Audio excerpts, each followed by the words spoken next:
تو یہ تو تھی اس روایت کی سند کے اعتبار سے اسنادی حیثیت۔ اب آ جائیں اس حدیث کے متن کے اوپر بات کرتے ہیں۔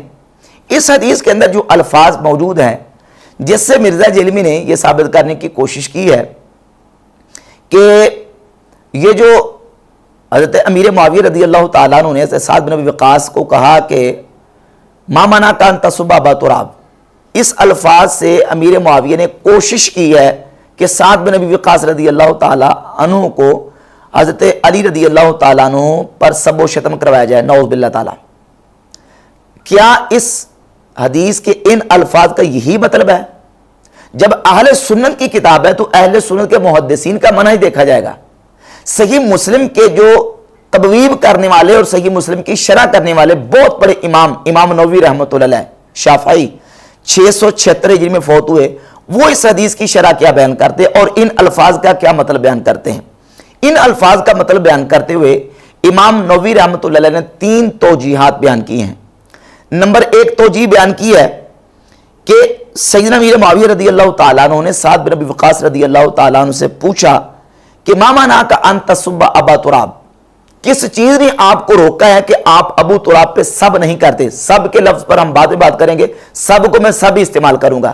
کس چیز نے آپ کو روکا ہے کہ آپ حضرت ابو تراب مولا علی رضی اللہ تعالیٰ عنہ پر سب نہیں کرتے؟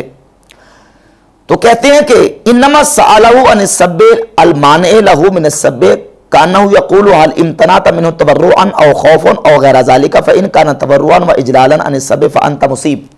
مطلب ان کا یہ تھا کہ آپ تقوی کی وجہ سے، پرہیزگاری کی وجہ سے اور مولا علی کے جلال اور عظمت کی وجہ سے ان پر سب نہیں کرتے، اگر اس وجہ سے نہیں کرتے پھر تو آپ مصیب ہیں۔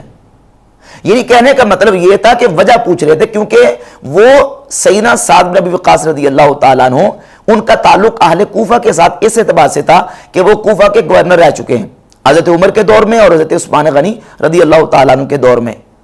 تو چونکہ اہل کوفہ سب کرتے تھے تو پوچھا کہ آپ کیوں نہیں کرتے؟ ابھی اس کا حوالہ میں پیش کروں گا کہ اہل کوفہ سب کرتے تھے، آپ کیوں نہیں کرتے؟ اس کی کیا وجہ ہے، رکنے کی اور معنی کیا ہے؟ تو اگر تو آپ مولا علی کے جلال کی وجہ سے، ان کی عظمت کی وجہ سے نہیں کرتے اور تقوی کی وجہ سے تو پھر تو آپ درست ہیں۔ اور دوسرا مطلب وہ بیان کرتے ہیں کہ وَلَعَلَّ سَعْدًا كَانَ قَدْ كَانَ فِي طَائِفَةٍ يَسُبُّونَ فَلَمْ يَسُبَّ مَعَهُمْ، اس لیے حضرت امیر معاویہ رضی اللہ تعالیٰ عنہ نے سیدنا سعد بن ابی وقاص رضی اللہ تعالیٰ عنہ سے پوچھا کہ آپ کو کس چیز نے روکا ہے کہ آپ علی پر سب نہیں کرتے؟ وہ اس لیے پوچھا کیونکہ حضرت سعد بن ابی وقاص رضی اللہ تعالیٰ عنہ کا تعلق اس طائفہ اور اس گروہ کے ساتھ تھا جو حضرت علی پر سب کرتے تھے۔ فلم یسب معہم، لیکن حضرت سعد بن ابی وقاص رضی اللہ تعالیٰ عنہ ان کے ساتھ سب نہیں کرتے تھے۔ اچھا وہ کون سا طائفہ تھا؟ وہ طائفہ اہل کوفہ کا تھا جنہوں نے مسئلہ تحکیم کی وجہ سے مولا علی رضی اللہ تعالیٰ عنہ کو نہ صرف سب کیا بلکہ مشرک اور کافر کہا، نعوذ باللہ تعالیٰ، اور کہا اشرکت فی دین اللہ رجال، علی تو نے بندوں کو حاکم بنا کے شرک کیا، ہم تیری اطاعت نہیں کریں گے۔ اور نعوذ باللہ تعالیٰ مولا علی کو نعوذ باللہ مشرک اور کافر کہنے کی ناپاک جسارت کی، یہ کس نے کی؟ اہل شام نے یا اہل کوفہ نے؟ اہل کوفہ نے۔ وہ طائفہ اہل کوفہ کا تھا، اہل کوفہ تھے جو مولا علی کو تحکیم کی وجہ سے جو ہے وہ کافر بھی کہتے تھے، نعوذ باللہ مشرک بھی کہتے تھے اور سب بھی کرتے تھے۔ اور پھر یہی اہل کوفہ تھے جنہوں نے جو ہے نا وہ صلح کی وجہ سے سیدنا امام حسن مجتبی رضی اللہ تعالیٰ عنہ کو کہا یا مذل المومنین، اے مسلمانوں کو رسوا کرنے والے، یا مسود الوجوہ، اے مسلمانوں کا چہرہ سیاہ کرنے والے۔ یہ اہل کوفہ ہی تھے جنہوں نے تحکیم پر مولا علی کو سب کیا اور نعوذ باللہ کافر اور مشرک کہا، اور اہل کوفہ ہی تھے جنہوں نے پھر سیدنا امام حسن مجتبی رضی اللہ تعالیٰ عنہ کو حضرت امیر معاویہ کے ساتھ صلح کرنے کی وجہ سے یا مذل المومنین یا مسود الوجوہ کہا اور ان کا مسلح چھین لیا اور ان کے چادر کندھے سے اتار لی اور ان کو جو نیزے اور خنجر کے ساتھ زخم لگائے۔ یہ اہل کوفہ تھے۔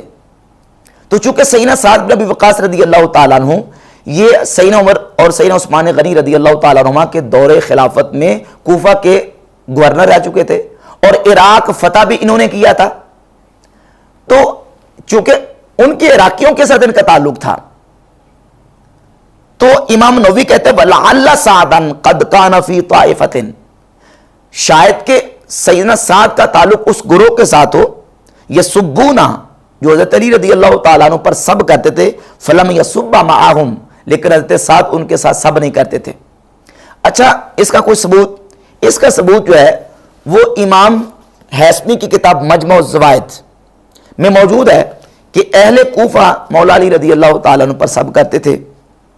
مجمع الزوائد کی حدیث نمبر 13739 ہے، میرے پاس جو نسخہ ہے دارالفکر بیروت کا۔ اب حوالے ہم پیش کرتے ہیں اصل کتابوں سے، اور مرزا کے جو فالورز ہیں وہ نیچے کمنٹس کر رہے ہوتے ہیں ہمارے بیانات کے نیچے کہ دیکھیں جی آپ کا حوالہ نہیں مل رہا، تو بھئی حوالہ ہمارا آپ ایپ سے تلاش کرتے ہیں، آپ مختلف اپلیکیشن ڈاؤن لوڈ کر کے ان سے دیکھتے ہیں، اور وہابیوں کی جو تحقیقات ہے اس کو سرچ کرتے ہیں۔ یہ اصل کتاب ہے، ٹیکسٹ بک ہے، اس کا حوالہ پیش کر رہا ہوں بیروت دارالفکر سے، اور اس کے اندر 13739 نمبر روایت ہے۔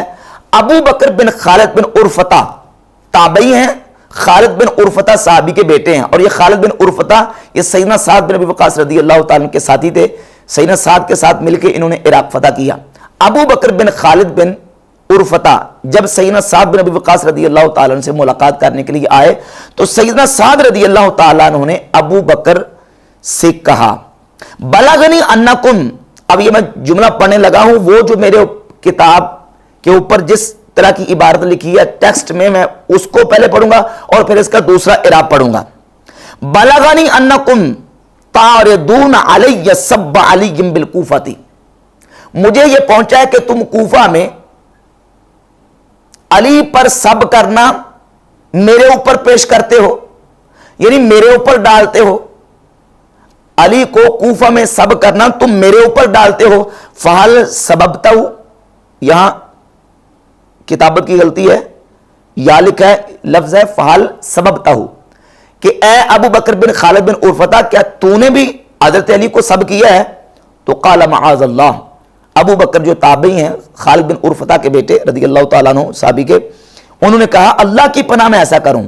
تو سیدنا سعد بن ابی وقاص رضی اللہ تعالیٰ عنہ نے پھر کہا والذی نفس سعد بیدہ، اس ذات کی قسم جس کے دست قدرت میں سعد کی جان ہے، لقد سمعت من رسول اللہ صلی اللہ علیہ وسلم یقول فی علی شیئا لو وضع المنشار علی مفرقی ما سببتہ ابدا، فرماتے ہیں کہ اس ذات کی قسم جس کے دست قدرت میں سعد کی جان ہے، جو میں نے رسول اللہ صلی اللہ علیہ وآلہ وسلم کی بارگاہ اقدس علی رضی اللہ تعالیٰ کی شانیں سنی ہیں، میرے سر کے اوپر اگر آرا بھی چلا دیا جائے تو میں حضرت علی رضی اللہ تعالیٰ کو سب نہیں کروں گا۔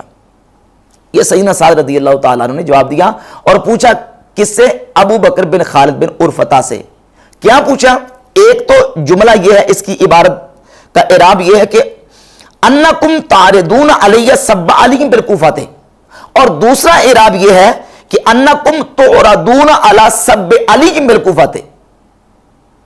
مجھے پتا چلا ہے کہ تم پر کوفہ میں علی کو سب کرنا پیش کیا جاتا ہے، یعنی سیدنا علی رضی اللہ تعالیٰ کو سب کرنا کوفہ میں تم پر پیش کیا جاتا ہے۔ ایک اعراب یہ ہے، اگر مجہول پڑھیں تورادو علی سب علی بالکوفہ، دوسرے نسخے کے مطابق، یا معروف پڑھیں تو تعرضون علی سب علی بالکوفہ۔ ایک معنی یہ بنے گا کہ کوفہ میں تم علی پر سب کرنا میرے اوپر ڈال رہے ہو، اور دوسرا معنی یہ بنے گا کہ تم پر کوفہ میں علی پر سب کرنا پیش کیا جاتا ہے۔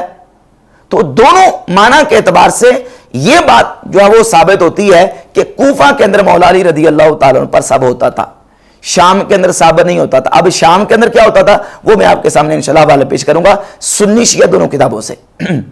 اب یہ جو امام نووی رحمۃ اللہ علیہ نے دوسری وجہ بیان کی ہے، ترتیب کے اعتبار سے ان کی تیسری ہے، میں اس کو دوسرے نمبر پہ لا رہا ہوں۔ وہ کہتے ہیں ہو سکتا ہے کہ سیدنا سعد رضی اللہ تعالیٰ عنہ اس گروہ میں سے ہوں جن کا تعلق حضرت علی پر سب کرنے، سیدنا سعد رضی اللہ تعالیٰ عنہ کا تعلق جو ہے وہ اس گروہ کے ساتھ ہو جو علی پر سب کرتے ہوں، فلم یسب معاہم، اور انہوں نے ان کے ساتھ سب نہ کیا ہو۔ اور تیسرا جو اس روایت کی توجیہ کی ہے امام نووی رحمۃ اللہ علیہ نے، وہ